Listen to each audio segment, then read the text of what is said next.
అందరికీ వందనాలండి. అందరూ బాగున్నారు అనుకుంటున్నాను. ఇప్పటివరకు మనం మత్తయి సువార్త 1 నుంచి 12 అధ్యాయాలు చదువుకున్నాం. ఈ 12 అధ్యాయాల్లో కూడా యేసుక్రీస్తు వారే పాత నిబంధనలో చెప్పబడిన మెస్సయ్య అని మత్తయి గారు ఎలా చెప్పుకుంటా వస్తున్నారు. ఆయన భూమి మీద ఇజ్రాయేలీలకి ప్రత్యేక రాజ్యాన్ని స్థాపించడానికి కాదు, ప్రజలందరి కొరకు ఇజ్రాయేలీలు అన్యులు అందరూ ఉండేటట్లుగా పరలోక సంబంధమైన రాజ్యాన్ని స్థాపించడానికి వచ్చాడు. ఈయన ప్రవక్తల కంటే గొప్పవాడు, ఈయన దేవుడు అనే విషయాన్ని అనేక రకాలుగా, ఆ విషయాన్ని పరిశీలి ఎందుకు నమ్మట్లేదు అనే విషయాన్ని కూడా అనేక రకాలుగా మత్తయి గారు ఇప్పటివరకు మనకు చెప్పుకుంటూ వచ్చారు. ఈరోజు మనం మత్తయి సువార్త 13వ అధ్యాయం నుండి చదువుకుంటూ వెళ్దాం.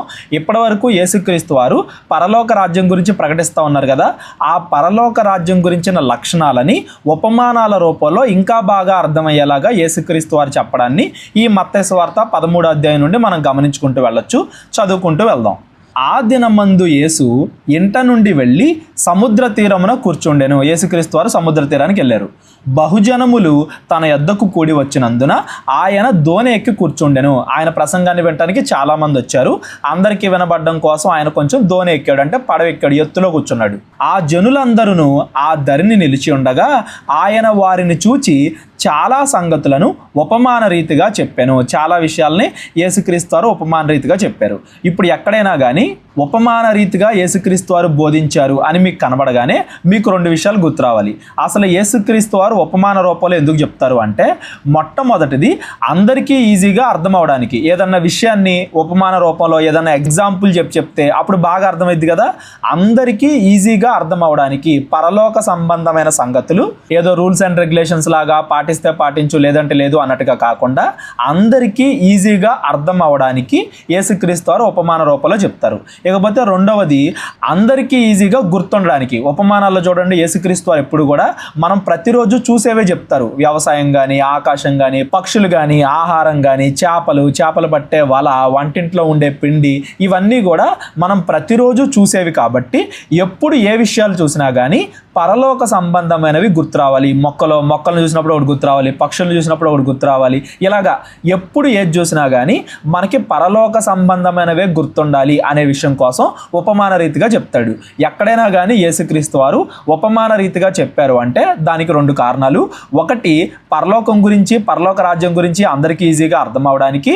2, అవి ఎప్పటికీ గుర్తుండడానికి. ఈ 2 కారణాలను బట్టి యేసుక్రీస్తు వారు ఉపమాన రీతిగా చెప్తారు. ఆయన ఉపమాన రీతిగా చెప్తున్నాడు అని చెప్పి మత్తయి గారు ఈ 13వ అధ్యాయంలో చెప్పారు కదా అని చెప్పి సడన్గా యేసుక్రీస్తు వారు ఉపమానాలు చెప్పడం స్టార్ట్ చేశారని కాదు. యేసుక్రీస్తు వారు స్టార్టింగ్ నుండి, ఆయన సువార్త పరిచర్య స్టార్ట్ చేసినప్పటి నుండి కూడా ఉపమానాల రూపంలోనే పరలోక రాజ్యం గురించి చెప్పుకుంటూ వస్తున్నాడు. ఆ ఉపమానాలన్నీ కూడా ఒకచోట పెట్టి ఈ మత్తయి గారు ఈ 13వ అధ్యాయంలో చెప్తున్నారు అని దాని అర్థం. అంతేగాని సడన్గా మధ్యలో నుండి యేసుక్రీస్తు వారు ఉపమానాలు చెప్పడం స్టార్ట్ చేశారు, అంతకుముందు మామూలుగా చెప్పేవాడు అని కాదు. యేసుక్రీస్తు వారు స్టార్టింగ్ నుండి కూడా ఉపమానాల రూపంలోనే చెప్పుకుంటూ వస్తున్నాడు. అది మనం స్టార్టింగ్ నుండి కూడా చూడొచ్చు, మిగతా సువార్తల్లో కూడా గమనించవచ్చు. ఆ ఉపమానాలన్నీ కూడా ఒకే దగ్గర పెట్టి మత్తయి గారు పరలోక రాజ్యం గురించి అర్థం అవడానికి ఇలా చెప్తున్నాడు. ఈ మత్తయి సువార్త 13వ అధ్యాయం నుండి ఈ ఉపమానాలను మనం ఎక్కువగా చదువుకుంటూ వెళ్తాం. ఎట్లనగా, ఇదిగో విత్తువాడు విత్తుటకు బయలుదేరాను. మత్తయి గారు చెప్తున్న మొట్టమొదటి ఉపమానం ఏంటంటే, విత్తనాలు విత్తే ఒక వ్యక్తి ఉన్నాడు. ఆ వ్యక్తి ఏం చేస్తున్నాడంట, వాడు విత్తుచుండగా కొన్ని విత్తనములు త్రోవ పక్కన పడెను, పక్షులు వచ్చి వాటిని మింగివేసాను. రోడ్డు పక్కన పడ్డాయి, బయటికి బాగా కనపడుతున్నాయి కాబట్టి పక్షులు వచ్చి ఆ విత్తనాలను మింగేశాయి. కొన్ని చాలా మన్ను లేని రాతి నేలను పడెను, అక్కడ మన్ను లోతుగా ఉండనందున అవి వెంటనే మొలిచెను, కానీ సూర్యుడు ఉదయించినప్పుడు అవి మాడి వేరు లేనందున ఎండిపోయాను. కొన్ని మట్టిలో పడ్డాయి, కానీ ఆ మట్టి లోతుగా లేదు, ఆ మట్టి కింద రాతి నేల ఉంది కాబట్టి మొలవడానికైతే త్వరగా మొలిచే, కానీ తర్వాత ఎండ రాగానే, సూర్యుడు రాగానే అవన్నీ కూడా ఎండిపోయినాయి. నెక్స్ట్, కొన్ని ముండ్ల పొదల్లో పడెను, ముండ్ల పొదలు ఎదిగి వాటిని అణిచివేసాను. 3వ రకమేమో ముళ్ళ చెట్ల మధ్యలో పడ్డాయి. ఆ ముళ్ళ చెట్లు వీటిని ఎందుకు ఎదగనిస్తాయి, ఆ ముండ్ల చెట్లు ఎదిగి వీటిని అణిచివేసాయి. కొన్ని మంచి నేలను పడి ఒకటి 100 అంతలుగాను, ఒకటి 60 అంతలుగాను, ఒకటి 30 అంతలుగాను ఫలించెను. చెవులు గలవాడు వినుగాక. ఈ చెవులు గలవాడు వినుగాక అనే మాట మనం బాగా గమనించాలండి. కేవలం వాక్యం వినటమే కాదు, దాని భావాన్ని గమనించాలి, దాన్ని అర్థం చేసుకోవాలి అని ఇక్కడ చెప్తున్నాడు. ఈ విత్తనాలు విత్తిన దాంట్లో 4 రకాలు. ఫస్ట్దేమో రోడ్డు మీద పడ్డాయి లేదా రోడ్డు పక్కన పడ్డాయి, అవి బయటికి బాగా కనపడతా ఉన్నాయి కాబట్టి పక్షులు వచ్చి వాటిని మింగేశాయి. రెండవది లోతు ఎక్కువగా లేని నేలలో పడ్డాయి, కింద మట్టి ఎక్కువగా లేదు కాబట్టి మొలవడానికైతే మొలిచాయి కానీ ఎండరా కానీ ఎండిపోయినాయి. అంటే వేరు గట్టిగా లేదు, వేరు ఎక్కువగా లేదు, పునాది బలంగా లేదు అని దాని అర్థం. మూడవది ముళ్ళ పదల్లో పడ్డాయి కొన్ని, ఆ ముళ్ళ చెట్లు వీటిని ఎదగనివ్వవు కాబట్టి ముళ్ళ చెట్లు వీటిని అణిచేసాయి. నాలుగవది మంచి నేలను పడ్డాయి, అక్కడ నీళ్లు పోషకాలు అన్ని మంచిగా అందుతాయి కాబట్టి ఎప్పటికప్పుడు మంచి నేలలో పడ్డ విత్తనాలు మాత్రం మంచిగా ఎదిగాయి, అవి మంచిగా చెట్లు అయ్యి మంచిగా బలంగా అయ్యి ఫలించాయి. ఒకటి 100 ఒకటి 60 ఒకటి 30 ఏ విత్తనం రకాన్ని బట్టి ఆ విత్తనం ఫలించింది. వీటి భావం ఇప్పటికే మీకు అర్థమైపోయి ఉంటుంది. కింద యేసుక్రీస్తు వారు కూడా చెప్తారు కాబట్టి కింద మనం చదువుకుంటూ వెళ్దాం. తరువాత శిష్యులు వచ్చి, నీవు ఉపమాన రీతిగా ఎందుకు వారితో మాట్లాడుచున్నావు అని ఆయన్ను అడగగా, మామూలుగా చెప్పొచ్చు కదా, ప్లెయిన్గా చెప్పొచ్చు కదా, ఎగ్జాంపుల్స్ ఏదో పోలికలు, అలంకారాలు, ఉపమానాలు ఇవన్నీ కూడా ఎందుకు చెప్తున్నావు, ఉపమాన రూపంగా ఎందుకు చెప్తున్నావు, ప్రతిదాన్ని అంత విడమర్చి ఎందుకు చెప్తున్నావు అని అడగగా ఆయన వారితో ఇట్లా, నేను పరలోక రాజ్య మర్మములు ఎరుగుట మీకు అనుగ్రహింపబడి ఉన్నది గాని వారికి అనుగ్రహింపబడి ఉండలేదు. కలిగిన వానికే ఇయ్యబడును, వానికి సమృద్ధి కలుగును, లేని వానికి కలిగినదియు వాని యొద్ద నుండి తీసివేయబడును. ఇక్కడ 2 రకాలు కనబడుతున్నాయి. ఒకటి ఉపమాన రూపంగా ఎందుకు చెప్తున్నావు అనేది, రెండవది కలిగిన వానికే ఇయ్యబడును, వానికి సమృద్ధి కలుగును, లేని వానికి ఉన్నది కూడా తీసివేయబడును అనేది రెండవది. ఈ రెండింటి గురించి కూడా సపరేట్గా మన ఛానల్లో లాంగ్ వీడియోస్ ఉన్నాయి. కేవలం ఆ పదాలని తీసుకుని ఇంకా డీటెయిల్డ్గా లోతుగా ఎక్స్ప్లెయిన్ చేసిన వీడియోలు. ఎవరికన్నా ఇంకా ఎక్కువ క్లారిటీ కావాలంటే ఆ వీడియోలు వినండి. యేసుక్రీస్తు వారు ఉపమాన రూపంగా చెప్పింది జనాలకు బాగా అర్థమవడానికి, ఎప్పుడూ కూడా గుర్తుండడానికి. అయితే యేసుక్రీస్తు వారు అంత విడమర్చి చెప్పినా, అంత అర్థవంతంగా చెప్పినా కొంతమంది వాళ్ళ మనసుని కఠినం చేసుకుంటారు, వాళ్ళు వినకపోగా చెప్పిన దాంట్లో తప్పులు ఎతకాలని ప్రయత్నం చేస్తూ ఉంటారు. ఈ కలిగిన వానికి ఇవ్వబడును, వానికి సమృద్ధి కలుగును, లేని వానికి ఉన్నది కూడా తీసివేయబడును అనేదాన్ని కూడా అదే అర్థం.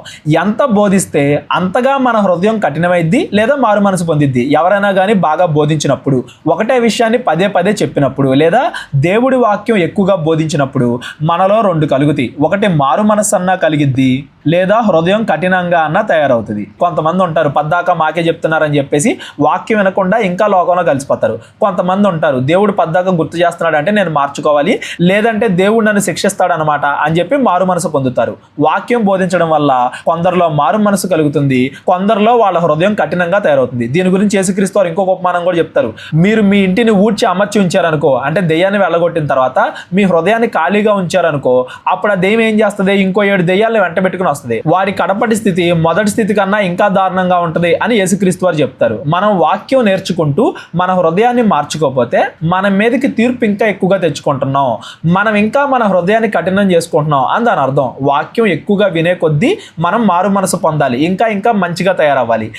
ఇంకా చెడ్డగా తయారైతే మనం నరకానికి వెళ్ళిపోతాం అని దాని అర్థం. ఈ ఉపమాన రీతిగా యేసుక్రీస్తు వారు ఎందుకు చెప్తున్నారు అనే దాని గురించి, కలిగిన వానికి ఇయ్యబడును, వానికి సమృద్ధి కలుగును, లేని వానికి ఉన్నది కూడా వాని యొద్ద నుండి తీసివేయబడును అనే దాని గురించి వేరు వీడియోలు, పెద్ద వీడియోలు మన ఛానల్లో చేయడం జరిగింది. ఎవరికైనా కానీ డౌట్స్ ఉన్నట్లయితే అవి వినండి, లేదా డిస్క్రిప్షన్లో నా నెంబర్ ఉంటుంది, కాల్ కానీ వాట్సాప్ కానీ చేయండి. మరియు వారు చూచిచుండియు చూడరు, వినుచుండియు వినకయు గ్రహించకయు ఉన్నారు. ఇందు నిమిత్తము నేను ఉపమాన రీతిగా వారికి బోధించుచున్నాను. ఎందుకు వారికి ఉపమాన రీతిగా బోధిస్తున్నాను అంటే, నేను ఎంత చెప్పినా కానీ వాళ్ళు వినరు, ఎంత అర్థవంతంగా చెప్పినా కానీ వాళ్ళు వినరు అనేది వాళ్ళకి అందరికీ తెలియడానికి. అంటే నేను వాళ్ళ మీదకి తీర్పు తీరుస్తున్నాను అని యేసుక్రీస్తు వారు ఇక్కడ చెప్తున్నారు. మామూలుగా చెప్పడమే కాదు, నేను మీకు 100-200 ఎగ్జాంపుల్స్తో సహా చెప్పాను, అయినా కానీ మీరు వినలేదు. నేను చెప్పా, మీరు వినలేదు. నేను మీ ముందు కార్యాలు చేశా, మీరు చూడలేదు. మీరే మీ హృదయాన్ని కఠినం చేసుకున్నారు, నా వైపు తప్పేమీ లేదు అని చెప్పేసి యేసుక్రీస్తు వారు వాళ్ళకి తీర్పు తీరుస్తున్నారు. అందుకే నా సైడ్ ఏ మిస్టేక్ లేదు, నేను మిమ్మల్ని మార్చడానికి అన్ని రకాలుగా ప్రయత్నాలు చేశాను, ఉపమాన రూపంలో బాగా అర్థమయ్యేలాగా కూడా చెప్పాను, అయినా కానీ మీరే అర్థం చేసుకోలేదు.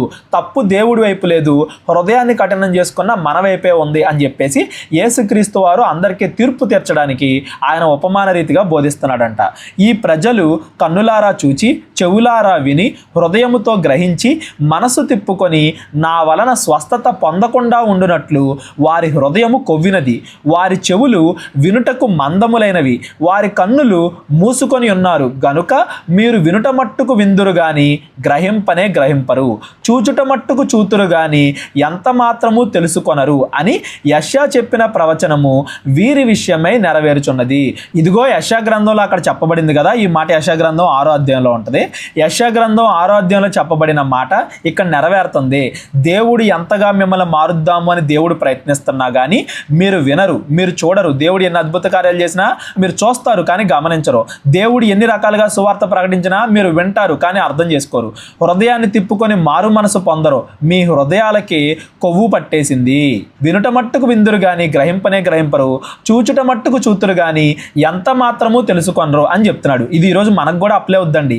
ఎంతగా దేవుడు మనకి వాక్యం చెప్దాము అని ప్రయత్నిస్తున్నా కానీ యూట్యూబ్లో అవ్వచ్చు, పాస్టర్ ద్వారా అవ్వచ్చు, సంఘంలో అవ్వచ్చు, అనేక రకాలుగా అవ్వచ్చు, మనకు వచ్చే శ్రమల ద్వారా కూడా అవ్వచ్చు, దేవుడు మనకి వాక్యాన్ని చెప్తున్నప్పుడు, తన గురించి తెలుసుకోవాలి అని దేవుడు మనకి గ్రహింపిస్తున్నప్పుడు మనం దేవుడి గురించి తెలుసుకోకుండా, బైబిల్ చదువుకోకుండా, మన జీవితాన్ని మార్చుకోకుండా మనం ఇంకా ఇంకా పాపంలో పడిపోతే తీర్పు దినమందు దేవుడు మనల్ని అడుగుతాడు, నేను నా సైడ్ నుంచి మీకు ఎక్కడ తక్కువ చేశాను? మీ ముందు అన్నీ పెట్టాను కదా, మీకు అర్థమయ్యేలాగా వాక్యాన్ని సింపుల్గా చెప్పాను కదా, ఉపమానాల రూపంలో చెప్పాను కదా, మీ ముందు అనేక అద్భుత కార్యాలు జరిగించాను కదా, అయినా కానీ మీరు మారలేదు, మీ మనసును కఠినపరుచుకున్నారు అని దేవుడు ఆ రోజు మనకి తీర్పు తెచ్చి మళ్ళీ నరకానికి పంపిస్తాడు. ఇక్కడ కూడా ఆ పరిసయ్యులు సద్దుకాయలు, చెడ్డవాళ్ళు అంటే పరిసయ్యులు సద్దుకాయలు కాదు, అందరూ వస్తారు. ఇక్కడ ఈ ఎగ్జాంపుల్లో మనం పరిసయ్యులు సద్దుకాయలు తీసుకుందాం ఎగ్జాంపుల్కి. ఆ పరిసయ్యులు సద్దుకాయలు యేసుక్రీస్తు వారు ఎన్ని రకాలుగా సువార్త ప్రకటించినా కానీ వాళ్ళు వినకుండా తమ హృదయాన్ని కఠినపరుచుకున్నారు కాబట్టి వాళ్ళ గురించి చెప్పబడిన ఈ మాట ఇక్కడ నెరవేరుతుంది అని యేసుక్రీస్తు వారు చెప్తున్నారు. కొంతమంది ఏమంటారంటే యేసుక్రీస్తు వారు ఉపమానాలుగా ఎందుకు చెప్తాడు అంటే కొంతమందికి అర్థం అవ్వకుండా ఉండాలనే చెప్తాడు అని చెప్పి అంటారు. అది ఖచ్చితంగా తప్పండి. యేసుక్రీస్తు వారు ఎవరికైనా అర్థం అవ్వాలి అని వాక్యం బోధిస్తాడు కానీ అర్థం కాకూడదు అని ఎందుకు చెప్తాడు? మనం రేపొద్దున నరకానికి వెళ్ళిన తర్వాత మాకు అర్థమయ్యేలా చెప్పలేదు అని యేసుక్రీస్తు వారి వైపు మనం తప్పు చూపించగలమా? యేసుక్రీస్తు వారు ఏదైనా అర్థమయ్యేలాగే చెప్తాడు. అయినప్పటికీ కూడా మనం మన హృదయాన్ని కఠినపరుచుకొని మనం దాన్ని గ్రహించకుండా మన మనసుని మార్చుకోవట్లేదు అని దాని అర్థం. యేసుక్రీస్తు వారిలో ఏ తప్పు లేదు, ఆయన అందరికీ అర్థం అవ్వాలని చెప్పాడు. యేసుక్రీస్తు వారే చెప్పినా, పరలోకం నుండి వచ్చి దేవుడే చెప్పినా కానీ కొంతమంది వినరు, వాళ్ళు నరకానికి అర్హులు అని చెప్పి వాళ్ళకి వాళ్ళే ప్రూవ్ చేసుకుంటారు అని దాని అర్థం. యేసుక్రీస్తు వారు చెప్పినా ఎవరు చెప్పినా కొంతమంది మారేవాళ్ళు మారతారు, కొంతమంది మారనోళ్ళు మారరు. అంతేగాని వీళ్ళు మారాలి వీళ్ళు మారకూడదని ముందే యేసుక్రీస్తు వారు అనుకుని కొంతమందికి అర్థం కాకుండా ఉండాలి అనే ఉద్దేశంతోనే ఆయన ఉపమానాలు చెప్పడం. ఉపమానాలు అనేవి అందరికీ అర్థం అవ్వాలనే యేసుక్రీస్తు వారు చెప్తారు. ఆయన అలా చెప్పినా కానీ కొంతమంది దాన్ని గ్రహించరో, మారు మనసు పొందరో, తమ హృదయాన్ని కఠినపరుచుకొని నరకానికి వెళ్ళిపోతారు అని ఈ వాక్య భావం. అంతేగాని ఆయన కావాలని వాళ్ళకి అర్థం అవ్వకుండా చెప్పాడు అని కాదు. యేసుక్రీస్తు వారు కేవలం శిష్యులు ఉన్నప్పుడు ఉపమానాల రూపంలో చెప్పాడు, పరిచర్యలు ఉన్నప్పుడు ఉపమానాల రూపంలో చెప్పాడు, ఆయన పరిచర్య స్టార్ట్ చేసిన దగ్గర నుండి చనిపోయేంత వరకు కూడా ప్రతిదీ ఉపమానాల రూపంలో చెప్పాడు. ఉపమానం లేకుండా ఏది కూడా చెప్పలేదు. ఎందుకంటే ఉపమానాల ద్వారా చెబితేనే అందరికీ అర్థమవుద్ది, అందరికీ ఈజీగా గుర్తుంటుంది. కాబట్టి ఈ విషయాలు యేసుక్రీస్తు వారు ఉపమాన రూపంలో ఎందుకు చెప్పాడు అని చెప్పిన వీడియోలో కూడా నేను మీ అందరికి కూడా ఎక్స్ప్లెయిన్ చేశాను. ఇంకా ఎక్కువ క్లారిటీ కావాలంటే ఆ వీడియో వినండి. మరి కలిగిన వానికి ఇయ్యబడును, వానికి సమృద్ధి కలుగును, లేని వానికి ఉన్నది కూడా తీసివేయబడును అనే దానికోసం డిస్క్రిప్షన్లో నా నెంబర్ ఉంటుంది, కాల్ కానీ వాట్సాప్ కానీ చేయండి. అయితే మీ కన్నులు చూచుచున్నవి గనుక అవి ధన్యములైనవి, మీ చెవులు వినుచున్నవి గనుక అవి ధన్యములైనవి. కేవలం వినటం మాత్రమే కాదు, వాక్యాన్ని దాన్ని అర్థం చేసుకోవాలి, దాని ప్రకారంగా నడవాలి, దాన్ని పాటించాలి అని ఎవరైతే అనుకుంటారో వాళ్ళు ధన్యులు. ఈరోజు మనం కేవలం వాక్యం విని దాన్ని వదిలేస్తున్నాం అనుకో, పాటించకుండా అర్థం చేసుకోకుండా, అప్పుడు మనం ధన్యులం కాదు. వాక్యాన్ని విని దాన్ని గ్రహించి దాన్ని వాళ్ళ జీవితంలో పాటించాలని ఎవరైతే అనుకుంటారో వాళ్ళు మాత్రమే ధన్యులు అని దాని అర్థం. ఇక్కడ పరిశీలన సద్దిగాలు ఏం చేస్తున్నారు? యేసుక్రీస్తు వారు ఏది చేసినా అందులో తప్పులు ఎదుగుతున్నారు. ఆయన స్వస్థత కార్యాలు చేస్తే విశ్రాంతి దినాన్ని ఎందుకు చేసావు అని అడుగుతున్నారు. ఆయన దెయ్యాలను వెళ్ళగొడితే ఈయన దెయ్యం పట్టినాడు కాబట్టి దెయ్యాల వల్ల, బయల్జబూలు వల్ల దెయ్యాలను వెళ్ళగొడుతున్నారు అని చెప్పేసి అడుగుతున్నారు. వాళ్ళకి భూమి మీద అధికారం కావాలి, దశంభాగాలు కావాలి, ఆస్తి కావాలి, ఈ భూ సంబంధమైన కోరికలు ఉండి యేసుక్రీస్తు వారు ఏది చేసినా కానీ అందులో తప్పులు ఎదుగుతున్నారు. ఈ రోజు కూడా మనం భూ సంబంధమైన కోరికల కోసం మన ఇష్టం వచ్చినట్టుగా వాక్యాన్ని మనం అర్థం చేసుకోకూడదు. ఉన్న వాక్యాన్ని ఉన్నట్టుగా మనం చదువుకోవాలి, దాన్ని అర్థం చేసుకోవాలి, దాన్ని పాటించాలి. అప్పుడే మనం ధన్యులు అవుతాం అనేది కూడా మీరు గుర్తుపెట్టుకోవాలి. కొంతమంది ఉంటారు విశ్వాసులు, ఈ పాస్టర్ గారు ఇప్పుడు ఇలాగే చెప్తా ఉంటారు, ఈ వాక్యం ఎప్పుడు ఇలాగే ఉంటుంది, ఏం కాదులే మా జీవితంలో మేము ఎలా అయినా బ్రతకని, అబద్ధాలు ఆడని, ఎలా అయినా ఉండని, ఆదివారం వచ్చి 2 గంటలు చర్చిలో కూర్చుంటే బాప్తీసం తీసుకుంటే పరలోకానికి వెళ్ళిపోతాం అనే భ్రమల్లో ఉంటారు. అటువంటి భ్రమల్లో మీరు బ్రతకండి. విన్న వాక్యాన్ని మన జీవితంలో పాటిస్తేనే మనం ధన్యులు అవుతాం అనేది ఇక్కడ యేసుక్రీస్తు వారు చెప్తున్నారు. అనేక ప్రవక్తలను, నీతిమంతులను మీరు చూచి వాటిని చూడగోరియు చూడలేకపోయిరి, మీరు విను వాటిని వినగోరియు వినలేకపోయిరని మీతో నిశ్చయముగా చెప్పుచున్నాను. యేసుక్రీస్తు వారి నోటి ద్వారా వాక్యం విందామని. యేసుక్రీస్తు వారు అందరికన్నా వాక్యం బాగా చెప్తారు కదా. అప్పుడున్న ప్రవక్తలు, యేసుక్రీస్తు వారు తర్వాత వచ్చిన వాళ్ళు, యేసుక్రీస్తు వారు ముందు వచ్చిన వాళ్ళు, ఎవరితో మీరు కంపేర్ చేసుకున్నా కానీ అందరికన్నా బాగా వాక్యం చెప్పే వ్యక్తి, అందరికన్నా ఈజీగా అర్థమయ్యేలా చెప్పిన వ్యక్తి యేసుక్రీస్తు వారు. ఎందుకంటే యేసుక్రీస్తు వారు పరలోకం నుండి భూమి మీదకి వచ్చిన దేవుడు. యేసుక్రీస్తు వారి నోటి నుండి వాక్యం వినాలని, యేసుక్రీస్తు వారు డైరెక్ట్గా ఏదైనా అద్భుతం చేస్తే చూద్దామని చాలా మంది అనుకున్నారు. అంతకుముందు ప్రవక్తలు కూడా అనుకున్నారు, నీతిమంతులు కూడా అనుకున్నారు. కానీ ఎవరికి దక్కని అవకాశం యేసుక్రీస్తు వారి కాలంలో ఎవరైతే ఉన్నారో వాళ్ళకి మాత్రమే దక్కింది.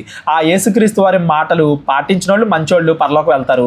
పాటించకుండా తమ హృదయాన్ని కఠినపరుచుకున్న వాళ్ళు, ఎవరి హృదయాలకైతే కొవ్వు పట్టిందో వాళ్ళు నరకానికి వెళ్ళిపోతారు. అది వాళ్ళ తప్పు. యేసుక్రీస్తు వారిలో ఏ తప్పు లేదు. ఆయన 100% అందరినీ మార్చడానికి ప్రయత్నం చేశాడు. ఇక మారతామా లేదా అనేది మన చేతుల్లో ఉంటుంది. మన పరలోకం మన నరకానికి సంబంధించింది. అంతేగాని యేసుక్రీస్తు వారు తన సైడ్ నుండి చేయాల్సిందంతా కూడా చేశాడు అని చెప్పేసి ఇక్కడ చెప్తున్నాడు. ఇది కేవలం ఈ విత్తువాని ఉపమానం గురించి మాత్రమే కాదు. యేసుక్రీస్తు వారు ఏ ఉపమానం చెప్పినా కానీ ఇవన్నీ కూడా దానికి కూడా అప్లై అవుతాయి. ఆ ఉపమానాన్ని అర్థం చేసుకుని దాని భావాన్ని గ్రహించి వాళ్ళ జీవితంలో పాటించిన వాళ్ళు ధన్యులవుతారు, పరలోకం వెళ్తారు. ఎవరైతే తమ హృదయాన్ని కఠినపరుచుకుంటారో, వాక్యము విని కూడా దాన్ని పాటించకుండా ఇంకా అలాగే బ్రతుకుతారో వాళ్ళు నరకానికి వెళ్ళిపోతారు అనేది మనం గుర్తుపెట్టుకోవాలి. అది ప్రతి ఉపమానం దగ్గర గుర్తుపెట్టుకోవాలి. మత్తయ్య గారు ఈ ఒక్క ఉపమానం దగ్గర ఇది చెప్పారు కదా అని చెప్పి ఈ ఒక్క ఉపమానానికే ఇది అప్లై అవుతుందని కాదు. ప్రతి ఉపమానం దగ్గర ఇదే భావాన్ని మనం గుర్తుపెట్టుకోవాలి. ఈ విత్తువాని ఉపమానంలో ఉన్న భావం ఏంటి మనం గమనించుకుంటూ వెళ్దాం. విత్తువాని గూర్చిన ఉపమాన భావము వినుడి. ఎవడైనను రాజ్యమును గూర్చిన వాక్యము వినియు గ్రహింపకయుండగా దుష్టుడు వచ్చి వాని హృదయములో విత్తబడిన దానిని ఎత్తుకొని పోవును. త్రోవ పక్కన పడిన వాడు వీడే. దుష్టుడు అనగా అపవాది. అపవాది ఏం చేద్దా, ఎప్పుడు కూడా మనల్ని దేవుడికి దూరం చేయాలని ప్రయత్నిస్తూ ఉంటుంది. మనం ముందే మన హృదయాన్ని కఠినపరుచుకున్నాం అనుకో, ఎవరు ఏ వాక్యం చెప్పినా కానీ మేము వినము అని ముందే మన హృదయాన్ని కఠినపరుచుకున్నాం అనుకో, వాళ్ళని రోడ్డు మీద పడిన విత్తనాలతో పోలుస్తున్నాడు దేవుడు. ఈ మతోన్మాదులు, పరిశీలి సర్దికేల్లో కొంతమంది వాళ్ళందరూ అలాగే ఉంటారు. అసలు ముందు వాక్యాన్ని అర్థం చేసుకుందాం అని ప్రయత్నించరు. ముందే వాళ్ళ హృదయం కఠినం అయిపోయింది కాబట్టి, రాతి నేలగా తయారైపోయింది కాబట్టి, అక్కడ ఏ విత్తనాలు పడినా వాటిని అసలు మొలవనివ్వరు కాబట్టి అపవాది వచ్చి ఈజీగా వాటిని ఎత్తుకెళ్ళిపోద్ది. పక్షి వచ్చి ఎత్తుకెళ్ళిపోయిందంటే అపవాది వచ్చి ఆ విత్తనాలు వెంటనే ఎత్తుకెళ్ళిపోద్ది. ఎక్కువ కాలం ఉంటే మళ్ళీ వాళ్ళు మారతారు అనేమో కానీ వచ్చిన వాక్యాన్ని వచ్చినట్టుగా వాళ్ళ నుండి దూరం చేసేద్ది. వాళ్ళు ఆల్రెడీ వాళ్ళ హృదయాన్ని కఠినపరుచుకున్నారు కాబట్టి వాళ్ళకి ఏ వాక్యం చెప్పినా కానీ వృధా అని చెప్పేసి ఇక్కడ యేసుక్రీస్తు వారు చెప్తున్నారు. యేసుక్రీస్తు వారు అంటారు కదా, పందులు ఎదుట మీ ముత్యాలను వేయకండి, కుక్కల దగ్గర వేయకండి అని చెప్పేసి. అది కూడా వీళ్ళ గురించే. ముందే వాళ్ళ హృదయాన్ని వాళ్ళు కఠినపరుచుకుని ఉంటారు. ఇంకా ఏం చెప్పినా కానీ వాళ్ళు వినరు అని దాని అర్థం. ఈ 4 రకాల్లో కూడా మొదటి రకం మనం మాట్లాడుకున్నాం. ఈ 4 రకాల్లో కూడా విత్తబడే విత్తనాలు ఒకటే. మీరు గమనించండి, విత్తబడే విత్తనాల్లో తేడా లేదు. రోడ్డు మీద ఒక రకం విత్తనాలు, ముళ్ళ పొదల్లో ఒక రకం విత్తనాలు, మంచినీళ్ళలో ఒక రకం విత్తనాలు కాదు. అన్ని చోట్ల విత్తేవాడు ఒకే రకం విత్తనాలు విత్తుతున్నాడు. ఆ నేలను బట్టి కొన్ని ఫలిస్తున్నాయి, కొన్ని ఫలించట్లా. చెప్పేవారిలో తప్పు లేదు, విని గ్రహించుకునే వాళ్ళలోనే తప్పు ఉంటుంది అని చెప్తున్నాడు ఇక్కడ దేవుడు. యేసుక్రీస్తు వారు చెప్తున్నా, యేసుక్రీస్తు వారి బోధల్లో ఉన్న వాక్యాన్ని తీసుకుని వాళ్ళు ఎవరన్నా మంచి బోధకులు చెప్పినా కానీ చెప్పే వాక్యం ఒకటే. కొందరిలో అవి ఫలిస్తాయి, కొందరిలో అవి ఫలించవు. అది మన హృదయాన్ని బట్టి ఉంటుంది. అంతేగాని విత్తే విత్తనాలు మాత్రం అన్ని చోట్ల ఒకటే అనేది మనం ఇక్కడ గమనించాలి. నెక్స్ట్ 2వ రకం మాట్లాడుతున్నాడు. రాతి నేలను విత్తబడిన వాడు వాక్యము విని వెంటనే సంతోషముతో దాన్ని అంగీకరించును. అయితే అతనిలో వేరు లేనందున అతడు కొంతకాలము నిలుచును గాని వాక్యము నిమిత్తము శ్రమ అయినను హింస అయినను కలగగానే అభ్యంతరపడును. ఈ 2వ రకం వాళ్ళు ఎవరో, రాతి నేల అంటే కొద్దిగా మాత్రమే మట్టి ఉంది, మట్టి లోతుగా లేదు, లోతు లేని మట్టి అని దాని అర్థం. వాక్యం వింటారు, కొద్దిగా మాత్రమే వింటారు. ఏదో అక్కడొక వాక్యం వింటారు. ప్రతిరోజు వాక్యంలో ఎదగరు. ఇప్పుడు ఏదైనా వాక్యం మనం విన్న తర్వాత, మొదటిసారిగా దేవుడి వాక్యం విన్న తర్వాత అక్కడ నుండి రోజు ఏం చేయాలి, వాక్యంలో ఎదుగుతా వెళ్ళాలి. ఒకదాని తర్వాత ఒకటి వినుకుంటా వాక్యంలో, విశ్వాసంలో అభివృద్ధి చెందుతా వెళ్ళాలి. ఏదో 1-2 మాటలు మేము తెలుసుకున్నాం కదా, యేసుక్రీస్తు వారు మా కోసం శిలువలో మరణించారు, అది మాకు తెలుసు కదా, ఇక మేము పరలోకి వెళ్ళిపోతాం అనుకుంటారు. ఆ తర్వాత ఏదైనా శ్రమ వచ్చినప్పుడు, ఏదైనా కష్టం వచ్చినప్పుడు దేవుడు ఖచ్చితంగా రప్పిస్తాడు కదండి. మన విశ్వాసాన్ని పరీక్షించడానికి దేవుడు ఖచ్చితంగా ఏదో ఒక శ్రమ, ఏదో ఒక కష్టం రప్పిస్తాడు. ఆ కష్టము, శ్రమ వచ్చినప్పుడు వెంటనే దేవుడి నుండి పక్కకి వెళ్ళిపోతారు, లోకంలో కలిసిపోతారు. ఈ రోజు మనం కూడా వాక్యంలో ఎదగకపోతే, ప్రతిరోజు వాక్యాన్ని ధ్యానించుకుంటా బైబిల్ మొత్తం మీద ఒక అవగాహన తెచ్చుకోకపోతే, మనం కూడా రేపొద్దున ఏదో ఒక సమస్య వచ్చినప్పుడు, ఏదో ఒక శ్రమ వచ్చినప్పుడు లోకంలో కలిసిపోతాం. ఎందుకంటే దేవునిలో నిలబడగలిగేంత వేరు లేదు, పునాది బలంగా లేదు అని దాని అర్థం. కొంతమంది ఉంటారు, మనం ఏ బైబిల్ కోర్స్ అన్నా పెట్టినా, ఏ వాక్యాలన్నా పెట్టని మొదటి 1-2 మెసేజ్లు వింటారు, ఆ తర్వాత వినడం మానేస్తారు. ఎందుకు వినడం మానేశారయ్యా అంటే, మాకు ఆశ ఉంది కానీ మా జాబ్ టైం కుదరట్లేదండి, మాకు అవకాశం కుదరట్లేదండి, మాకు ఖాళీ దొరకట్లేదండి, ఇలాంటివి ఏవేవో రీజన్స్ చెప్తారు. అంటే మట్టి లోతుగా లేదు, పైపైన మాత్రమే ఉంది. వాక్యాన్ని బాగా లోతుగా అర్థం చేసుకోకపోతే, బైబిల్ మొత్తం పైన అవగాహన తెచ్చుకోకపోతే, ఏదో కొద్దిగా మాత్రమే మనం దేవునిలో ఉంటే ఏదో ఒక రోజు కష్టాలు వచ్చినప్పుడు మనం లోకంలో కలిసిపోతాం, దేవుడికి దూరం అయిపోతాం. మళ్ళా దేవుడి దగ్గరికి రావచ్చు కానీ మళ్ళీ లోకంలోనే కలిసిపోతాం, దేవుళ్ళు ఎదగలేము, ఫైనల్గా నరకానికి వెళ్ళిపోతాం అనేది ఈ రెండో రకం వాళ్ళ దగ్గర నుండి మనం నేర్చుకోవాలి. నెక్స్ట్, ముండ్ల పొదలలో విత్తబడిన వాడు వాక్యము వినువాడే గాని ఐహిక విచారమును ధనమోహమును ఆ వాక్యమును అణిచివేయును గనుక వాడు నిష్ఫలుడు అగును. ఈ ముండ్ల పొదలని దేవుడు దేంతో పోల్చాడు? డబ్బు మీద ఆశ, శరీర కోరికల మీద ఆశ. ఎవరికైతే దేవుడి కంటే ఎక్కువగా మేము భూమి మీద బాగా డబ్బు సంపాదించాలి, బాగా ధనం కావాలి, అందరిలో గొప్ప వాళ్ళగా పిలువబడాలి, ఇలాంటి కోరికలు ఉంటాయో, లేదంటే ఐహిక విచారం, భూమి మీద ఇదిగో వ్యభిచారం చేయాలి, నాకు ఆ అమ్మాయి కావాలి, నాకు ఆ అబ్బాయి కావాలి, దేవుడి కంటే నాకు వీళ్ళే ఎక్కువ, ఇలాగా డబ్బు కానీ శరీర కోరికలు కానీ అనే ముళ్ళ మధ్యలో వాక్యాన్ని ఉంచుకుంటారో ఆ ముళ్ళు వాక్యాన్ని ఎదగనివ్వో. రేపొద్దున ఏం చేస్తాయి అంటే ఖచ్చితంగా మనం పాపంలో పడిపోయేలాగా అవి చేస్తాయి. ఆ ముళ్ళ మధ్య అంటే డబ్బు మీద ఆశ, శరీర కోరికల మీద ఆశ, వీటి మీద బాగా ఆలోచన కలిగి వీటి గురించి ఎక్కువగా ఆలోచిస్తా ఉన్నాం అనుకోండి, మనలో ఉన్న వాక్యం ఎదగదో, ఫలింపదో, ఫైనల్ గా మనం నరకానికి వెళ్ళిపోతాం. నిష్ఫలుడగును అన్నాడు చూడండి. మంచి నేలను విత్తబడిన వారు వాక్యము విని గ్రహించువారు, అట్టివారు సఫలులై ఒకడు 100 గాను, ఒకడు 60 గాను, ఒకడు 30 గాను ఫలించెను. ఈ మంచి నేల పడిన వాళ్ళల్లో 4 లక్షణాలు ఉంటాయి. ఒకటి, ప్రతిరోజు కూడా వాక్యాన్ని ధ్యానిస్తారు, నేర్చుకుంటారు, చదువుకుంటారు, బోధిస్తారు, ఏదో ఒక రకంగా ప్రతిరోజు వాక్యం అనేది వాళ్ళ జీవితంలో ఉండేలా చూసుకుంటారు. రెండవది, ప్రార్థన, ఎప్పటికి కూడా వాళ్ళ జీవితంలో ప్రతిరోజు కూడా ప్రార్థన ఉంటుంది. మూడవది, సహవాసం, మంచి వాళ్ళ మధ్య, దేవుడి గురించి తెలిసిన వాళ్ళ మధ్య ఎప్పుడు కూడా తమని పాపంలో పడిపోకుండా కాపాడే వాళ్ళతో సహవాసం చేస్తారు, అంతేగాని లోకంలో కలిసిపోయిన వాళ్ళతో సహవాసం ఎక్కువగా చేయరు. ఇక నాలుగవది, రొట్టె ద్రాక్షరసం, ఎప్పుడు కూడా పశ్చాత్తాపడతారు, నేను ఎక్కడ పాపంలో పడిపోతున్నానా అని గుర్తిస్తూ ఉంటారు, వాటికి దూరంగా ఉంటారు, సంఘంగా ప్రతి వారం చర్చిలో కలుస్తూ ఉంటారు, దేవుడి మాటలను, యేసుక్రీస్తు వారి జీవితాన్ని జ్ఞాపకం చేసుకుంటూ ఉంటారు. ఇలాగా ఈ 4 విషయాల్లో ఎవరైతే ఎదుగుతూ ఉంటారో వాళ్ళు మంచి నేలను పడిన వాళ్ళు అని దాని అర్థం. ఆ విత్తనాలకి నీళ్లు, ఆహారం, సూర్యరశ్మి ఇవన్నీ కూడా ఎలా అయితే అందుతూ ఉంటాయో అలాగా ఎప్పుడైతే వాక్యంలో ప్రతిదినం ఎదుగుతూ ఉంటారో అలాంటి వాళ్ళు సఫలులు అవుతారు. 100 గాను, 60 గాను, 30 గాను దేవుడు మనకి ఎంత తలంతిస్తే అంత మనం దేవునిలో ఎదుగుతాము అని దాని అర్థం. ఈరోజు మనం ఏ కేటగిరీలో ఉన్నాము? అసలు వాక్యాన్ని పూర్తిగా పక్కన పెట్టేసే వాళ్ళ కేటగిరీలో ఉన్నామా? లోతు లేని నేల, కేవలం అక్కడక్కడ మాత్రమే మనం వాక్యం వింటూ వాక్యంలో పూర్తిగా ఎదగకుండా, బైబిల్ మీద బాగా అవగాహన లేకుండా, ప్రతిరోజు వాక్యం లేకుండా మనం బ్రతుకుతున్నామా? లేదా మన జీవితంలో వాక్యం కంటే డబ్బు ఎక్కువగా సంపాదించాలి, వాక్యం కన్నా వ్యభిచారం, ఆ అమ్మాయి ముఖ్యం, ఆ అబ్బాయి ముఖ్యం, అలా శరీర కోరికలు, ఇలాంటి ముళ్ళ పొదలు మన జీవితంలో ఉన్నాయా? లేదా మనం మంచి నేలను పడి ప్రతిరోజు కూడా వాక్యములో, ప్రార్థనలో, సహవాసములో ఎదుగుతా ఉన్నామా లేదా అనేది మనల్ని మనం గమనించుకోవాలి. చాలా వరకు చాలా మంది ఆ లోతులేని నేల, ముళ్ళ పొదలో ఈ రెండింటి మధ్య ఊగిసలాడుతూ ఉంటారు. రోజు వాక్యం నేర్చుకోవడానికి సమయం లేదు అంటారు, లేదా డబ్బు పైన కోరికలు కలిగి ఉంటారు. ఇలాంటి వాటి వల్ల దేవునిలో ఎదగలేకపోతారు. అలా మనం ఉండకూడదు. మంచి నెలలో మనం ఎదిగేలాగా మనం చూసుకోవాలి అనేది మనం ఈ ఉపమానం ద్వారా గ్రహించాలి. నెక్స్ట్, ఆయన మరి యొక్క ఉపమానము వారితో చెప్పెను, ఏమనగా పరలోక రాజ్యము తన పొలములో మంచి విత్తనములు విత్తిన ఒక మనుష్యుని పోలి ఉన్నది. మనుష్యులు నిద్రించుచుండగా అతని శత్రువు వచ్చి గోధుమల మధ్య గురుగులు విత్తిపోయెను. మొలకలు పెరిగి గింజ పట్టినప్పుడు గురుగులు కూడా ఆగపడెను. అప్పుడు ఇంటి యజమానుని దాసులు అతని యొద్దకు వచ్చి, అయ్యా, నీవు పొలములో మంచి విత్తనములు విత్తితివి కదా, అందులో గురుగులు ఎక్కడి నుండి వచ్చినవి అని అడిగిరి. ఇది శత్రువు చేసిన పని అని అతడు వారితో చెప్పగా, ఆ దాసులు, మేము వెళ్ళి వాటిని పెరికి కూర్చుట నీకిష్టమా అని అతన్ని అడిగిరి.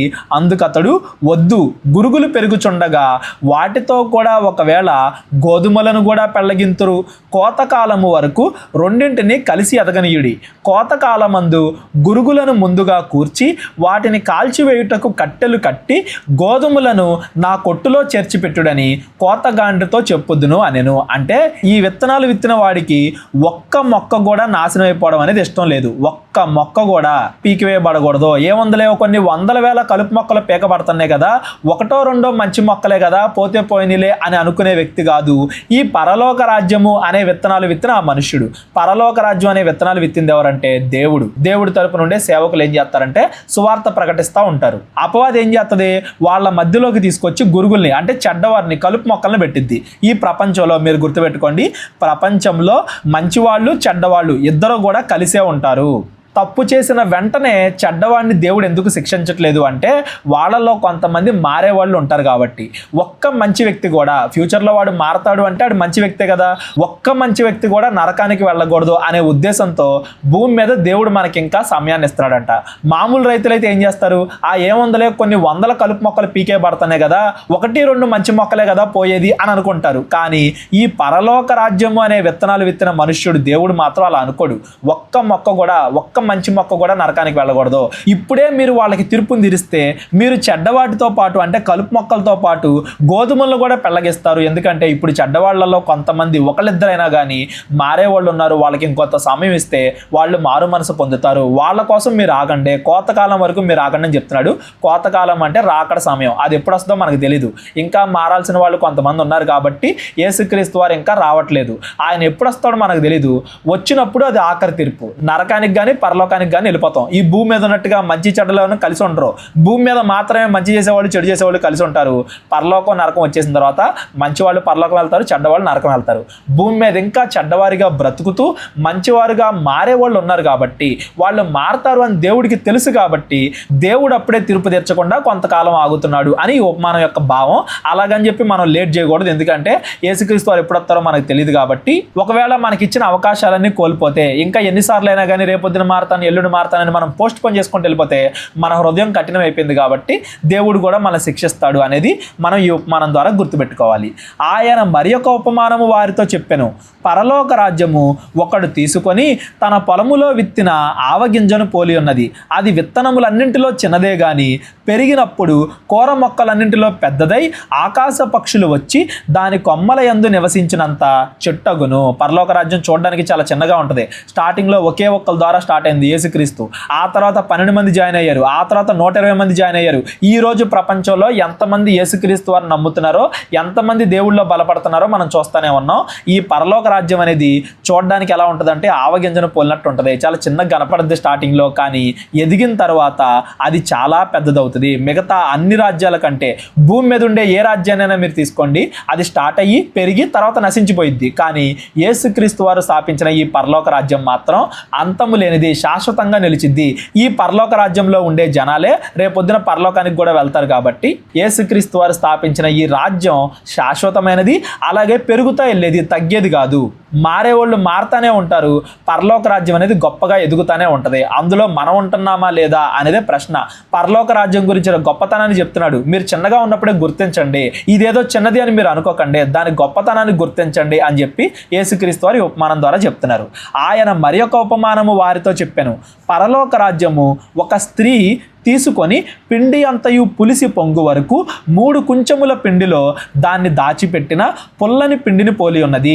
పిండి కూడా ఏమైద్ది, నైట్ నుండి పొద్దునికి బాగా పెరిగిపోయింది, దాని సైజు పెద్దదవుద్ది. అలాగే పిండి ఎలా అయితే పులిసి అధికమైద్దో అలాగే పరలోక రాజ్యం కూడా స్టార్టింగ్లో కొద్దిగా ఉన్నట్టుగా మీకు కనబడిద్ది, సమయం గడిచే కొద్దీ అది పెరుగుతా వెళ్ళిద్ది, శాశ్వత రాజ్యంగా అది నిలిచిద్ది, గొప్ప రాజ్యం అని దాని అర్థం. భూమి మీద ఉండే ఏ రాజ్యాన్నైనా మీరు తీసుకోండి, అది వేరే వాళ్ళని చంపడం ద్వారా వస్తుంది. కానీ యేసుక్రీస్తు వారు స్థాపించిన ఈ పరలోక రాజ్యం మాత్రమే యేసుక్రీస్తు వారు చనిపోవడం ద్వారా వచ్చింది.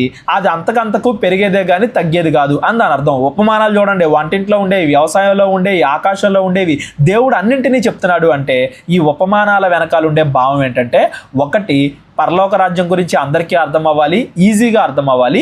రెండవది ఎప్పుడు కూడా గుర్తుండాలి, ఏది చూసినా కానీ పరలోక రాజ్యమే గుర్తు రావాలి అనే ఉద్దేశంతో యేసుక్రీస్తు వారు ఇన్ని ఉపమానాలు చెప్తున్నారు అనేది మనకు అర్థం అవ్వాలి.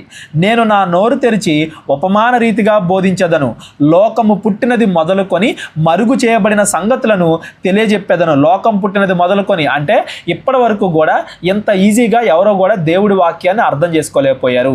యేసుక్రీస్తు వారు వచ్చి ప్రతిదీ కూడా అందరికీ అర్థమయ్యేలాగా చెప్తున్నాడు. కీర్తనలు 78లో ఉంటుంది ఈ మాట. యేసుక్రీస్తు వారు అందరికీ అర్థమయ్యేలాగా పరలోకంలో ఉన్న తండ్రి గురించి, పరలోకం గురించి, పరలోక రాజ్యం లక్షణాల గురించి మనందరికీ కూడా ఎక్స్ప్లెయిన్ చేస్తున్నారు అని దాని అర్థం. యేసుక్రీస్తు వారు చెప్పడం వల్లే కదా ఈరోజు క్రైస్తవ్యం అనేది ఇంత గొప్పగా అయింది, ఇంత పెద్దగా అయింది. ఎవరు ఏ బోధకుడు ఏది చెప్పినా యేసుక్రీస్తు వారు చెప్పిన విషయాల్లో నుండే తీసుకుని చెప్తారు అని ప్రవక్త చెప్పిన మాట నెరవేరినట్లు యేసు ఈ సంగతులన్నింటినీ జనసమూహములకు ఉపమాన రీతిగా బోధించెను. ఉపమానము లేక వారికి ఏమీ బోధింపలేదు. ప్రతిదీ కూడా క్లియర్ కట్గా బాగా అర్థమయ్యేలాగా, ఎప్పుడు గుర్తుండేలాగా ప్రతిదీ కూడా ఉపమానాల రూపంలో యేసుక్రీస్తు వారు బోధించుకుంటా వచ్చారు అనేది ఇక్కడ మత్తయి గారు మనకి తెలియజేస్తున్నారు. నెక్స్ట్, అప్పుడు ఆయన జనసమూహములను పంపివేసి ఇంటిలోనికి వెళ్ళగా ఆయన శిష్యులు ఆయన యొద్దకు వచ్చి పొలములోని గురుగుల గూర్చిన ఉపమాన భావము మాకు తెలియజెప్పుమనిరి. మిగతా అన్ని కూడా కొంచెం బాగానే అర్థమయ్యాయి, కానీ ఈ పొలములోని గురుగుల గురించి ఇంకొంచెం బాగా చెప్పు, మాకు ఇంకొంచెం డౌట్ ఉంది అని చెప్పేసి యేసుక్రీస్తు వారి శిష్యులు యేసుక్రీస్తు వారిని అడిగారు. అందుకు ఆయన ఇట్లా, నేను మంచి విత్తనములు విత్తువాడు మనుష్య కుమారుడు అంటే యేసుక్రీస్తు వారు, పొలము లోకము, మంచి విత్తనములు రాజ్య సంబంధులు, గురుగులు దుష్టుని సంబంధులు. ఇందాడే మనం మాట్లాడుకున్నాం కదా, మంచివాళ్ళు చెడ్డవాళ్ళు ఇద్దరు కూడా కలిసి ఉంటారు ఈ లోకంలో అని చెప్పేసి. మంచి విత్తనాలేమో రాజ్య సంబంధులు, గురుగులేమో దుష్టుని సంబంధులు. వాటిని విత్తిన శత్రువు అపవాది, కోత యుగ సమాప్తి, కోత కోయువారు దేవదూతలు. గురుగులు ఏలాగు కోర్చబడి అగ్నిలో కాల్చివేయబడునో అలాగే యుగ సమాప్తి యందు జరుగును. యేసుక్రీస్తు వారు రెండోసారి వచ్చినప్పుడు ఈ చెడ్డవాళ్ళందరూ కూడా నరకానికి వెళ్ళిపోతారు, అగ్నిలో కాల్చివేయబడతారు. మనుష్య కుమారుడు తన దూతలను పంపును, వారాయన రాజ్యములో నుండి ఆటంకములకు సకలమైన వాటిని దుర్నీతి పరులను సమకూర్చి అగ్నిగుండములో పడవేయుదురు. అక్కడ ఏడ్పును పండ్లు కొరుకుటయు ఉండును. అప్పుడు నీతిమంతులు తమ తండ్రి రాజ్యములో సూర్యుని వలె తేజరిల్లుదురు. చెవులు గలవాడు వినుగాక. యేసుక్రీస్తు వారు రెండోసారి వచ్చినప్పుడు మంచి వాళ్ళని పరలోకానికి, చెడ్డ వాళ్ళని నరకానికి పంపిస్తాడు. రెండు కూడా నిత్యమైనవి. పరలోకమైన నరకమైన నిత్యమైనది. మనం నిత్యమైన పరలోకానికి వెళ్తున్నామా, శాశ్వతంగా బాధ అనుభవించడానికి నరకానికి వెళ్తున్నామా అనేది మన చేతుల మీద ఆధారపడి ఉంటుంది. దేవుడు ఇప్పుడే తీర్పు తీర్చట్లేదు, ఆగుతున్నాడు. యుగ సమాప్తి కోతకాలం వరకు ఆగుతున్నాడు. ఎందుకంటే ఇంకా మారాలి కాబట్టి, మనం ఇంకా మార్పు చెందాలి కాబట్టి, మనలో ఇంకా పాపులుగా ఉండి మారు మనసు పొందాల్సిన వాళ్ళు ఉన్నారు కాబట్టి వాళ్ళ కోసమే దేవుడు ఇంకా ఆగుతున్నాడు అని దాని అర్థం. ఇంకా ఎవరెవరైతే మారు మనసు పొందాల్సిన వాళ్ళు ఉన్నారో వాళ్ళందరూ కూడా దేవుడి గురించి తెలుసుకొని త్వరగా మారు మనసు పొందేలాగా, మనం త్వరగా పరలోకం వెళ్ళేలాగా వాళ్ళకి సువార్తను బోధించాలి. అందులో మనమే ఉంటే మనం త్వరగా మారు మనసు పొందుకోవాలి. ఎందుకంటే రాకడ సమయం దగ్గరగా ఉంది కాబట్టి అనేది ఈ ఉపమానాల ద్వారా మనం గమనించాలి. పరలోక రాజ్యము పొలములో దాచబడిన ధనమును పోలి ఉన్నది.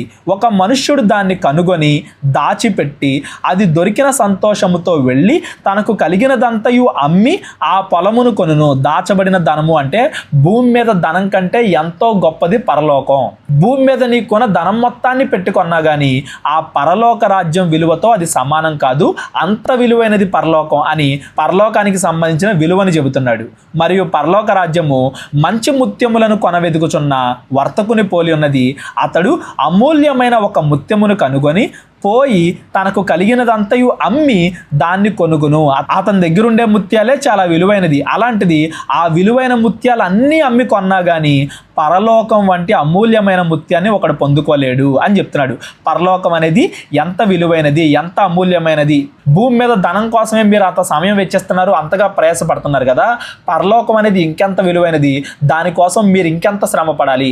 ఆ పరలోకాన్ని పొందుకోవడానికి మీరెంత కష్టపడాలి, మీరెంత సిద్ధంగా ఉండాలి, దాన్ని ఎంత గొప్పగా చూడాలి, దానికోసం ఎంత సమయాన్ని కేటాయించాలి అనేది యేసుక్రీస్తు వారు ఈ ఉపమానాల ద్వారా చెప్తున్నారు. నెక్స్ట్, మరియు పరలోక రాజ్యము సముద్రములో వేయబడి నానా విధములైన చేపలు పట్టిన వలను పోలి ఉన్నది. అది నిండినప్పుడు దానిని దరికి లాగి కూర్చుండి మంచి వాటిని గంపల్లో చేర్చి చెడ్డవాటిని బయట పాడవేయుదురు. అలాగే యుగ సమాప్తి యందు జరుగును. దేవదూతలు వచ్చి నీతిమంతుల్లో నుండి దుష్టులను వేరుపరచి వీరిని అగ్నిగుండంలో పడవేయుదురు. అక్కడ ఏడ్పును పండ్లు కొరుకుటయు ఉండును. ఎలా అయితే గోధుమల మధ్య గురుగుల్లాగా ఉపమానం చెప్పాడో సేమ్ అలాగే మీరు అందరినీ తీసుకురండి దేవుడి దగ్గరికి. అందులో మంచి వాళ్ళు ఉంటారు, చెడ్డవాళ్ళు ఉంటారు. అందరికీ సువార్తను బోధించండి, అందరికీ అర్థమయ్యేలా చెప్పండి. యేసుక్రీస్తు వారు ఎలా అయితే ఉపమానాల రూపంలో అందరికీ అర్థమయ్యేలా చెప్పాడో అలాగా అందరికీ దేవుడి గురించి చెప్పి అందరినీ దేవుడి దగ్గరికి తీసుకురావాలి. అందులో ఎవరైతే మంచి వాళ్ళు ఉన్నారో వారు పరలోకానికి, ఎవరైతే చెడ్డవాళ్ళు ఉన్నారో వాళ్ళు నరకానికి. ఆ తీర్పు తీర్చే బాధ్యత దేవుడు తీసుకుంటాడు. అది దేవుడు ఎప్పుడు చేస్తాడు చేస్తాడంటే రాకడ సమయంలో యుగ సమాప్తిలో చేస్తాడు అని దాని అర్థం. మనమే కొంతమంది నరకానికి వెళ్ళాలి, మనమే కొంతమంది పరలోకానికి వెళ్ళాలి అని మన ఇష్టం వచ్చినట్టుగా వాక్యాన్ని బోధించకూడదు. మనం అందరూ మారాలని బోధించాలి, అందరూ మారాలని ప్రయత్నం చేయాలి. ఎవరు పరలోకం ఎవరు నరకం అనే తీర్పు దేవుడు తీరుస్తాడు. అది యుగ సమాప్తిలో జరుగుతుంది. పట్టుకోవడానికి మాత్రం అందరినీ పట్టుకోవాలి, అందరినీ దేవుడి దగ్గర తీసుకురావాలి అని చెప్పేసి యేసుక్రీస్తు వారు ఇక్కడ చెప్తున్నారు. మనం దేవుడి దగ్గరికి అయితే వచ్చాం, కాకపోతే ఆ తీర్పు సమయంలో మనం నరకానికి వెళ్ళే వాళ్ళగా ఉన్నామా, పరలోకానికి వెళ్ళే వాళ్ళగా ఉన్నామా, మంచి నేలను పడిన విత్తనాల్లాగా ఉన్నామా, మన హృదయాన్ని కఠినపరుచుకొని లోకంలో బ్రతికే వారిగా ఉన్నామా అనేది మనల్ని మనం ప్రశ్నించుకోవాలి. యేసుక్రీస్తు వారు ఒక విషయం చెప్పడానికి ఒక ఉపమానమే కాదు, చాలా ఉపమానాలు వాడారు అనేది కూడా ఈ అధ్యాయం నుండి మనకు అర్థం అవ్వాలి. ఎన్నో ఉపమానాలు, ఎన్నెన్నో అలంకారాలు యేసుక్రీస్తు వారు వాక్యాన్ని అంత ఈజీగా అర్థమయ్యేలాగా, చదువుకున్నోళ్ళు చదువుకునేళ్ళు, డబ్బులున్నోళ్ళు డబ్బులు లేనోళ్ళు అందరికీ అర్థమయ్యేలాగా ఎన్ని ఉపమానాలు చెప్పాడు చూడండి యేసుక్రీస్తు వారు. కొంతమంది అంటారు బీటెక్లు, ఎంటెక్లు, పిహెచ్డీలు ఎన్నెన్నో చేస్తేనే కానీ వాక్యం అర్థం కాదు అంటారు. అలా కాదు, అందరికీ అర్థమయ్యేలాగే యేసుక్రీస్తు వారు చెప్పారు.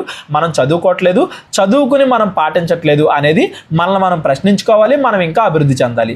యేసుక్రీస్తు వారు ఉపమానాల రూపంలో చెప్పారు కదా అని చెప్పి ఈరోజు కొంతమంది దొంగ బోధకులు కూడా కల్పనా కథలు అనేకమైన చెప్తున్నారు, ఏవేవో స్టోరీలు చెప్తున్నారు, లోకంలో ఉండే ఆ కథలు ఈ కథలు ఎన్నెన్నో కథలు చెప్తున్నారు. ఒకటి మీరు గమనించాలండి, ఏదైనా ఉపమానము పరలోకం గురించి మనకు తెలిపేలా ఉండాలి, పరలోక రాజ్యం గురించి తెలిపేలా ఉండాలి. అంతేగాని భూమి మీద నువ్వు అది సంపాదించుకుంటావు ఇది సంపాదించుకుంటావు అని చెప్పి భూమి మీద జీవితం కోసం దేవుడిని నమ్ముకోమని కల్పనా కథలు చెప్పకూడదు.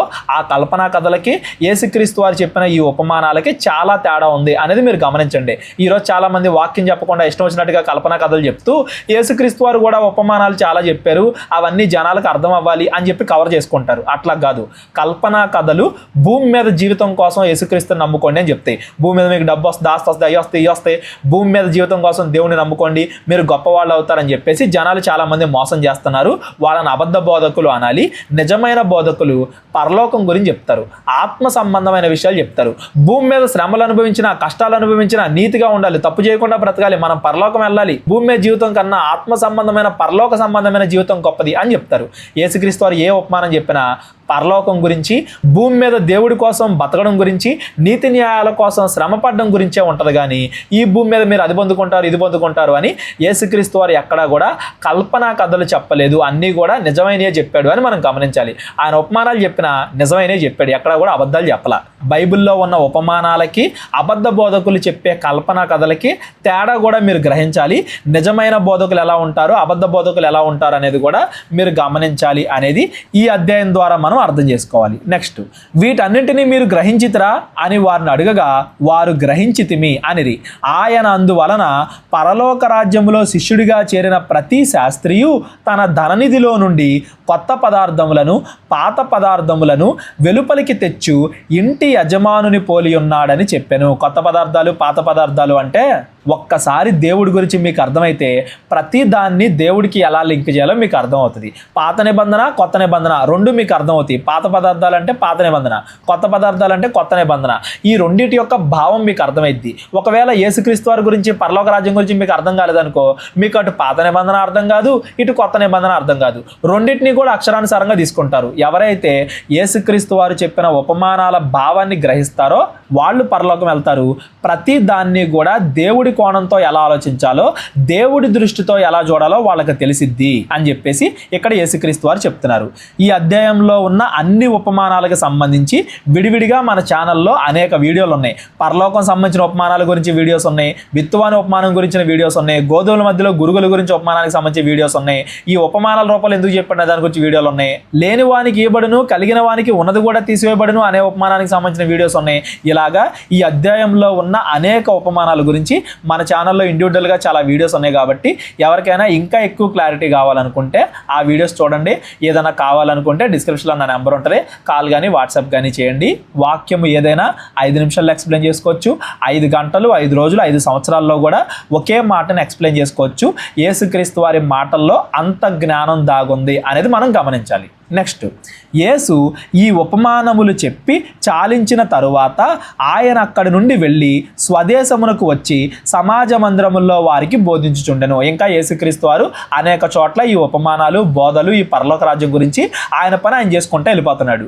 అందువలన వారు ఆశ్చర్యపడి, ఎవరైతే యేసుక్రీస్తు వారి వాక్యం విన్నారో వాళ్ళు ఆశ్చర్యపడి, ఈ జ్ఞానమును, ఈ అద్భుతములను ఇతనికి ఎక్కడి నుండి వచ్చినవి? ఇతడు వడ్లవాని కుమారుడు కాడా? ఇతని తల్లి పేరు మరియ కాదా? యాకోబు, యోసేపు, సీమోను, యోధ అనువారు ఇతని సహోదరులు కారా? ఇతని సహోదరీమణులందరూ మనతోనే ఉన్నారు కారా? ఇతనికి ఈ కార్యములన్నీ ఎక్కడి నుండి వచ్చినవని చెప్పుకొని ఆయన విషయమై అభ్యంతరపడిరి. ఎవరైతే చిన్నప్పటి నుంచి ఆయన తెలుసుకున్న వాళ్ళు ఉన్నారో, ఇప్పుడు యేసుక్రీస్తు వారు 30 సంవత్సరాల వరకు కూడా తన ఇంట్లోనే మనుషుల దయలోను దేవుని దయలోను ఎదుగుతున్నాడు అని చెప్పి మనం చదువుకున్నాం కదా. 30 సంవత్సరాల తర్వాత ఆయన బయటకు వచ్చి పరిచయం చేయడం స్టార్ట్ చేశాడు. ఇప్పటిదాకా మనతోనే ఉన్నాడు కదా. ఈయన తండ్రి మన మధ్య ఉద్యోగం చేశాడు కదా.